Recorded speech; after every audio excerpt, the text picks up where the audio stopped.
मी कुठल्या गोष्टीबद्दल बोलतोय आपण? On premise versus cloud.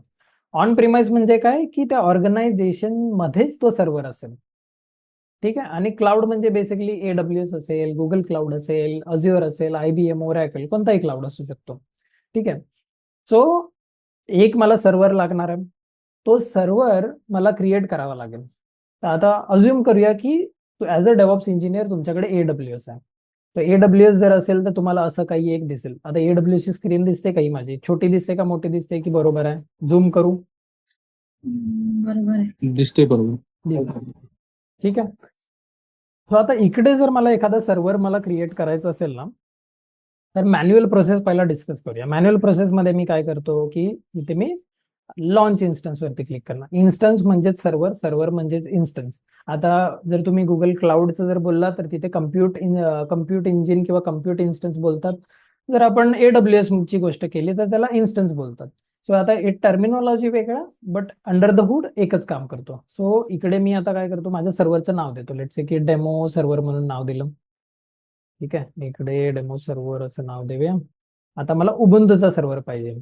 Just for your information, जेवढ्या पण तुम्ही म्हणजे ऑर्गनायझेशन बघता, युजली 90-95% केसमध्ये त्यांच्याकडे उबुंटूचा सर्व्हर असेल, अनलेस किंवा म्हणजे लिनक्सचा, बेसिकली उबुंटू म्हणजे लिनक्सचा मला म्हणायचं आहे. अनलेस त्यांची काही स्पेसिफिक रिक्वायरमेंट आहे की मला विंडोजचा सर्व्हर पाहिजे किंवा मला मॅकचा सर्व्हर पाहिजे, नाहीतर मोस्ट ऑफ द टाइम तुम्ही उबुंटू किंवा लिनक्स ह्या सर्व्हरवरती काम करणार, ठीक आहे. सो इकडे काहीतरी डिटेल्स टाकणार, मग नंतर इकडे अजून काहीतरी सिलेक्ट करणार. या काय गोष्टी आहेत, let's not worry about it right away. Just एक प्रोसेस बघूया की बाबा मॅन्युअल प्रोसेस काय आहे. मॅन्युअल प्रोसेस लेट्स से इथे मी आता 10 GB याला स्टोरेज देतो आणि मग इथे मी लॉन्च इन्स्टन्स करतो. आता लॉन्च इन्स्टन्स केल्यावरती माझा एक सर्व्हर ऑटोमॅटिकली क्रिएट झाला. बट ही एक मॅन्युअल प्रोसेस झाली की तिकडे जाऊन मी सगळ्या डिटेल्स टाकल्या आणि त्या डिटेल्स टाकल्यानंतर माझा एक सर्व्हर क्रिएट झाला. आता इथे बघूया, आपण इन्स्टन्स मध्ये जाऊया. इन्स्टन्स मध्ये गेल्यावरती काय येईल की इथे माझा डेमो सर्व्हर हाच क्रिएट केलेला, बरोबर आहे की नाही बाबा आधीच क्रिएट करून ठेवलेला असं काही? हाच क्रिएट केला ना आता आपण? येस. ओके, ठीक आहे. आता आपण या सर्व्हरच्या आतमध्ये जाऊया. सर्व्हरच्या आतमध्ये जाऊन काय करूया की आपण NGINX म्हणून आहे. NGINX वेब सर्व्हर आहे. वेब सर्व्हर म्हणजे कुठल्याही वेब ऍप्लिकेशन रन करण्यासाठी, आय गेस आशिष किंवा दुसरा कोण होता, नाव विसरलो मी, कृष्णा, त्या लोकांनी आणि परत राशी, तुम्ही लोकांनी ऐकलं पण असेल हे नाव NGINX म्हणून, ठीक आहे. की एक वेब सर्व्हर आहे, खूप पॉप्युलर असा सर्व्हर आहे, ठीक आहे. कारण तुम्ही बघाल इकडे 20 वर्ष झालं सर्व्हर आहे. तेव्हा आपल्याला IT म्हणजे काय माहिती पण नव्हतं कोणाला, बट आहे, ठीक आहे. सो हा सर्व्हर आपण ह्याच्यामध्ये इन्स्टॉल करूया. तो म्हणजेच काय की ज्यावेळेस पण तुम्ही लेट्स से की लॅपटॉप खरेदी करायला जाताय किंवा PC खरेदी करायला जाताय किंवा मोबाईल खरेदी करायला जाताय, त्यावेळेस तुम्ही एक हार्डवेअर घेताय, बरोबर. आणि ते हार्डवेअर घेतल्यानंतर, परचेस केल्यानंतर पहिली गोष्ट काय करता तुम्ही लोक? पटापट सांगा चला. काय काय करतो आपण की एक नवीन PC घेतला किंवा नवीन लॅपटॉप घेतला किंवा नवीन फोन घेतला की काय करतो आपण?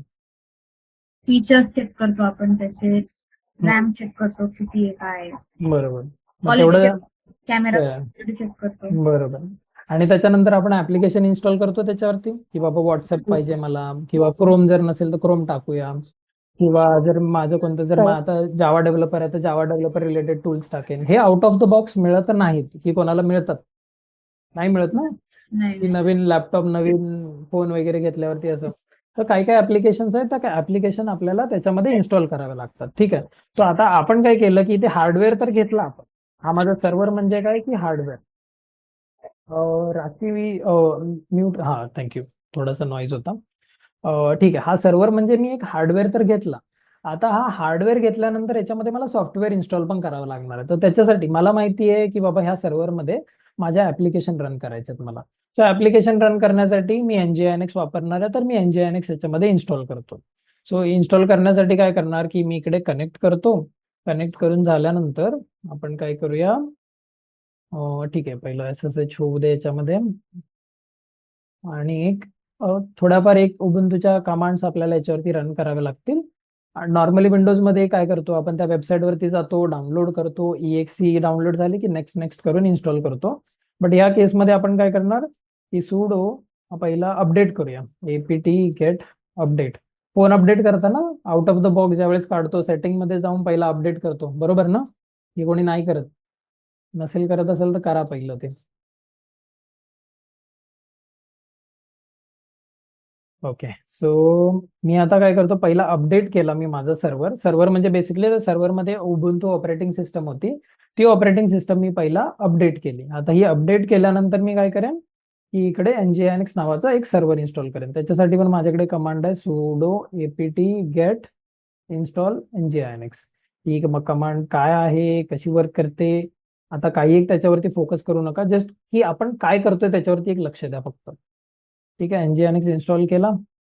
आता nginx इन्स्टॉल झाल्यानंतर ठीक आहे, nginx इन्स्टॉल होतोय. आता हा व्हेरीफाय करण्यासाठी मी काय करतो की त्याचा जो एक्सटर्नल आयपी ऍड्रेस आहे ना, प्रत्येक सर्व्हरला एक आयपी ऍड्रेस असतो. ठीक आहे, जो आयपी ऍड्रेस बद्दल कोणाला माहिती नाहीये, पहिला क्वेश्चन. सगळ्यांना माहिती आहे आयपी ऍड्रेस काय असतो?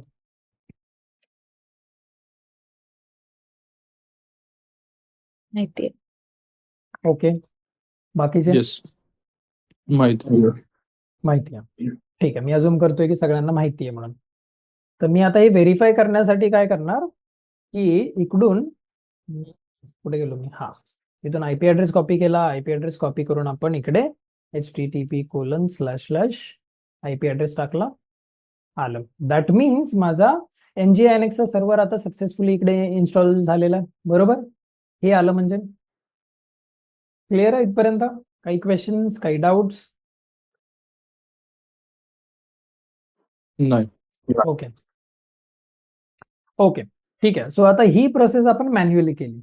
आपण काय केलं आधी, पहिला आपण एक सर्व्हर क्रिएट केला. सर्व्हर क्रिएट करून त्याच्यामध्ये आपण सॉफ्टवेअर्स इन्स्टॉल केले, बरोबर? आता हेच डेव्हऑप्स इंजिनियर म्हणून तुम्हाला कोणा ऑटोमेट करायचं. आता हे तर झालं एक सिम्पलच की ठीक आहे बाबा, मला एक छोटासा एक सर्व्हर क्रिएट करायचा होता. दॅट मीन्स एक स्ट्रेट फॉरवर्ड प्रोसेस होती. मी EC2 मध्ये गेलो, इकडून लॉन्च इन्स्टन्स केला आणि हा ऑटोमॅटिकली क्रिएट पण झाला. बट जर समजा मला 100 सर्व्हर क्रिएट करायचे, तर ही प्रोसेस तुम्ही फॉलो कराल का? What do you think?